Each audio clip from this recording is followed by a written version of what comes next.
Soyez les bienvenus. Bienvenue au centre d'accueil de Pakala.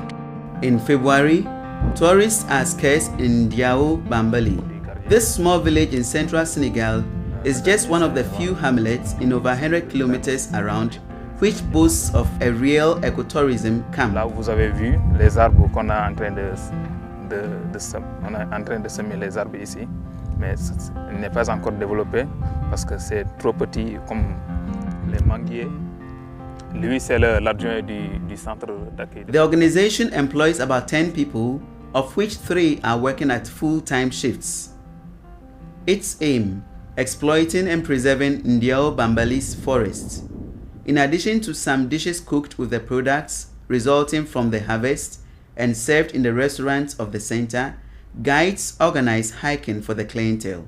Heure bi ñuy ànd ak ñoom parce que bu ñu xëyee ñoom dañuy dem ci village yi mais heure bi ñu àndee nag bu ñu war dem ci àll bi rek dafa am benn garab bu ñu choisir bu nga xamante ne ci àll foofu la ñuy añee ñoom garab boobu bu ñu demee foofu dañ leen wax garab bi lu muy jëriñ ci doomu aadama bi ba pare bu ñu añee foofu nag ñëw am na benn cirque bu nekk ci biir wala ñu ànd ak ñoom dugg ci biir àll garab bu ñu ñëw bu ñu leen accès ci benn garab bu nga xamante ne ñun am nañ njëriñ suñu dañ leen wax garab bii de nangam la tudd ci ñun njëriñ bi lii la ñuy jëriñ xob bi lii la jëriñ doomu aadama bi doom bi lii la koy jëriñ. The revenue of the ecotourism center is divided according to this scheme. 30% is spent on staff, 60% on organization, and 10% on the village association for the development of the forest. Nearly 4 years ago, none of this existed in Ndiao-Bambali. The forest was inexorably deteriorating, occupied with cultivating fields and falling victim to woodcutters and poachers. This is Umar Sinyani, the 1,000 jobs man. He's a mechanic, a builder, a drudge, a coaxer at the bus station. He takes care of Ndiao-Bambali's forest. Waaw boobu temps jamono boobu àll bi presque amul lu koy aar heure bu neex nit rek mu ñëw dagg yóbbu surtout garabu kii bi nem boobu waaw xam nga kooku bantam dafa baax da ngay ñëw samp ci sa kër dafa mën a yàgg mën na am ñaari at ci suuf du def dara te bii fi ni ba am intérêt la ci ñun. Worried and willing to end this situation, the population of Ndiao-Bambali decided to see how other cultivators like them were protecting their forest. moom bi ñu gisee loolu ci dànku ba xemam la fa ne pour ñu def ko foofu te xam ne it ñoo leen ëpp sax garab yoo xam ne ñoo ëpp njëriñ ci doomu aadama garab meññeef yaakaar naa ne ñoo ko ëpp dànku moom ay bant rek la ñu am ñun am nañ garab meññeef yoo xam ne dañ koy lekk ci lañu organisé woo ci jàppale Caritas. The success of this replication can be attributed to these 3 agencies: the sudden awareness of the cultivators concerning the necessity of restoring and protecting the forest, the support of an Italian NGO, COMI, and the expertise of Agricole Africa in terms of community support. En termes d'apprentissage ou bien de duplicata sur la forêt de Dankou, ce sont ces 3 principaux éléments. Elle a ouvert des corridors pour éviter le feu, des comités de surveillance et aussi éviter de couper le bois frais, donc ce qu'on appelle la régénération assistée, la régénération naturelle assistée, RNA. The practices and the organizational methods were now clear. What is left to do was figuring out how to adapt the Dankou's experience to the context of Ndiao-Bambali. Agricole Africa then did a diagnosis. On s'est rendu compte qu'il y avait de grandes périodes de soudure qui étaient dues à un bradage des récoltes, mais aussi il y avait un manque d'activité alternative à l'agression à cette forêt. C'est ainsi qu'on a proposé à COMI de travailler sur des banques céréalières, de créer des activités pour les femmes, mais aussi surtout de former la population. Thus, a fund was created. Its aim: to facilitate the purchase of farm products at the time of harvest, when the cultivators are tempted the most to sell them off.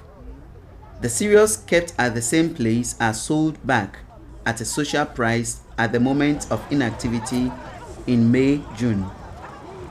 The 11 villages close to the forest constituted themselves into an association with internal regulations and a surveillance committee. The results were quick to come. On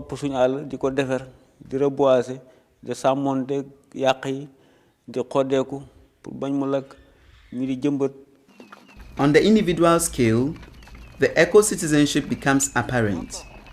Modou Cissé is an example of the new environmentalist.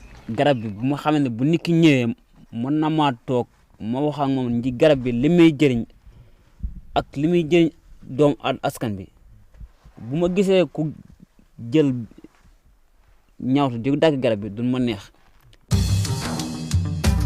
See in order to be able to know and understand before acting. Those are the principles of replication. How do we organize and make a success of this virtuous plagiarism? Il faut que les gens y mettent de la volonté, d'abord.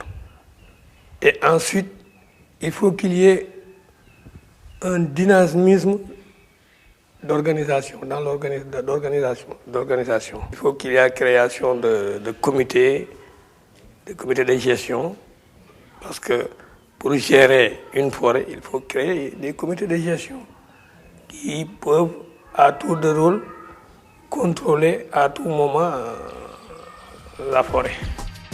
The success also depends on the availability of financial resources. Pour nous aider, il y avait un projet nommé Patmir qui nous avait donné des bicyclettes distribuées à nos agents qui étaient nommés dans les villages, qui circulaient ça et là pour chasser ceux qui